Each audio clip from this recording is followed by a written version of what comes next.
आज हम इस वीडियो में बात करेंगे स्लोटर मशीन के बारे में।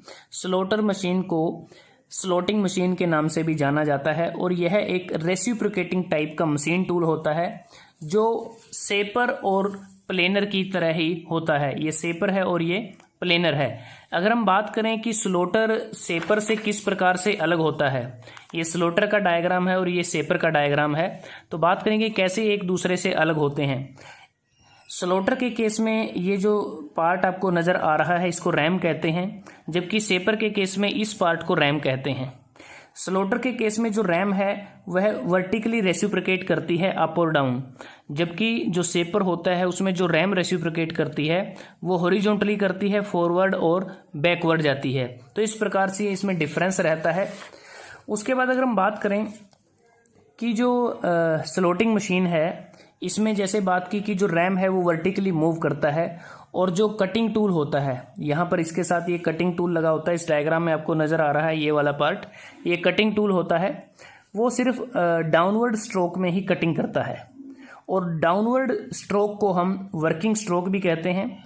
और जो कटिंग जो टूल होता है जो रैम के साथ अटैच्ड होता है, जब वो अपवर्ड जाता है तो अपवर्ड जो स्ट्रोक है वो आइडल स्ट्रोक होता है, उस स्ट्रोक के दौरान कोई भी काम नहीं होता। अगर मैं बात करूं सेपर और स्लोटर में, जो क्योंकि ये लिखा है कि सेपर और स्लोटर में भी क्या डिफरेंस है वो भी हमें जान लेना चाहिए। जो सेपर मशीन होती है उसका हम प्रयोग करते हैं हॉरिजॉन्टल, वर्टिकल और इंक्लाइंड फ्लैट सरफेस के लिए बनाने के लिए उसका प्रयोग किया जाता है, जबकि जो स्लोटर मशीन होती है इसका प्रयोग किया जाता है जब हमें ग्रूव्स की कटिंग करनी होती है, कीवेज बनाने होते हैं या अलग अलग शेप के स्लॉट्स बनाने होते हैं या फिर एक्सटर्नल या इंटरनल गियर्स या प्रोफाइल की कटिंग करनी होती है, तो ऐसी स्थिति में हम स्लोटर का प्रयोग करते हैं। अगर हम टाइप्स की बात करें, और जो स्लोटर होता है वर्टिकल सेपर के बिल्कुल सिमिलर ही होता है वो, और जो पंच स्लोटर और प्रेसिजन स्लोटर मेनली दो टाइप का होता है। जो पंच स्लोटर होता है यह हैवी होता है, एक रिजिड मशीन होती है जिसका काम होता है कि बहुत लार्ज अमाउंट में मटेरियल को रिमूव करना होता है जो बड़े बड़े साइज की कास्टिंग या फोर्जिंग होती है वहां से। और पंच जो स्लोटर होता है उसका जो स्ट्रोक होता है वह भी बहुत बड़ा होता है, तकरीबन वो 1800 mm से 2000 mm तक वो होता है।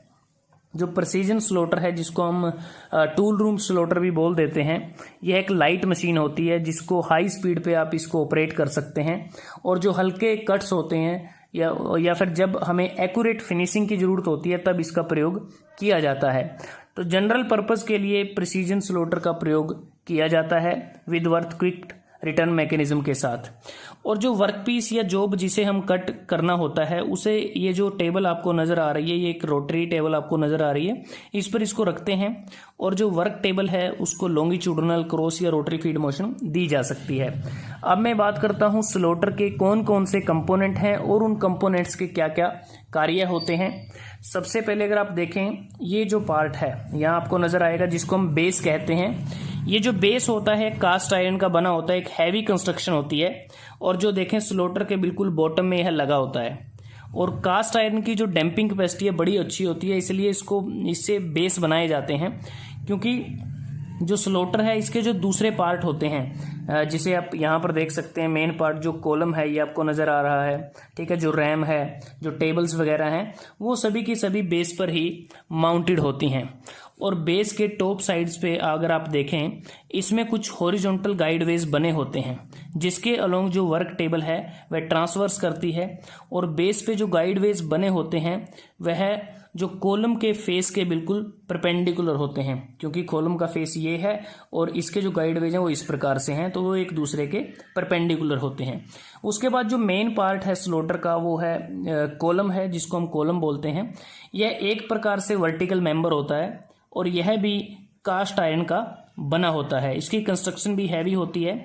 और ये जो कॉलम है इसके अंदर स्लोटर का जो कंप्लीट ड्राइविंग मैकेनिज्म या फीडिंग मैकेनिज्म होता है वो सारा कॉलम के अंदर होता है। आप देख पा रहे हैं कि जैसे इसमें फीड गियर्स लगे हुए हैं, इसमें जो एक्चुएटिंग क्रैंक इसमें लगा हुआ है, ठीक है। तो ये सारी चीजें, क्रैंक डिस्क आपको नजर आ रही है कि जितना भी इसका जो ड्राइविंग मैकेनिज्म है वो सारा कॉलम के अंदर ही होता है। और जो कॉलम है उसके फ्रंट साइड पर कुछ वर्टिकल गाइडवेज बने होते हैं। यहाँ पर अगर आप टॉप साइड पर देखें इसके टॉप पर कुछ वर्टिकल गाइडवेज बने होते हैं और उन गाइडवेज पर ही जो रैम होती है वो अप एंड डाउन, ऊपर या नीचे रेसिप्रोकेट करती है। इसके बाद जो इसका जो मुख्य पार्ट है जिसको हम टेबल बोलते हैं, ये आपको नजर आ रहा है टेबल है, और टेबल से नीचे क्रॉस स्लाइड होती है। तो जो वर्क टेबल है वह क्रॉस स्लाइड के टॉप पर माउंटेड होता है, और टेबल की जो शेप होती है वह सर्कुलर भी हो सकती है, जैसा आपको इस डायग्राम में नजर आ रहा है, रेक्टेंगुलर भी हो सकती है, लेकिन ज्यादातर केसेस में सर्कुलर टेबल का ही प्रयोग किया जाता है। और इस वर्क टेबल के ऊपर टी स्लॉट बने होते हैं इसके टॉप साइड पर, जिसकी मदद से हम जो टी स्लॉट होते हैं उस पर नट और बोल्ट की मदद से वर्क पीस को आसानी से क्लैंप किया जा सकता है। उसके बाद इसमें होती है रैम। रैम स्लॉटर का यह बहुत ही महत्वपूर्ण पार्ट होता है, क्योंकि रैम पर एक टूल पोस्ट लगा होता है और टूल पोस्ट में एक कटिंग टूल लगा होता है। और कह सकते हैं कि जो रैम है वह कॉलम के बिल्कुल फ्रंट साइड पर लगा होता है, और कॉलम के फ्रंट पर जो वर्टिकल गाइड वेज होते हैं उसमें जो रैम है वो वर्टिकल या डाउनवर्ड या अपवर्ड वो उसमें रेसिप्रोकेट करती रहती है। ठीक है। अगर इसमें बात करें जो रैम ड्राइव का मैकेनिज्म क्या रहता है, वह कई प्रकार के मैकेनिज्म इसमें यूज किए जा सकते हैं, जिसमें विद अर्थक्वेक रिटर्न मैकेनिज्म है, हाइड्रोलिक ड्राइव मैकेनिज्म है, या फिर variable speed reversible motor drive mechanism का भी इसमें प्रयोग किया जा सकता है। तो यहाँ आप देख पा रहे हैं कौन पुली अरेंजमेंट है या मोटर वगैरह लगी होती है जिससे पावर यहाँ ट्रांसमिट की जाती है।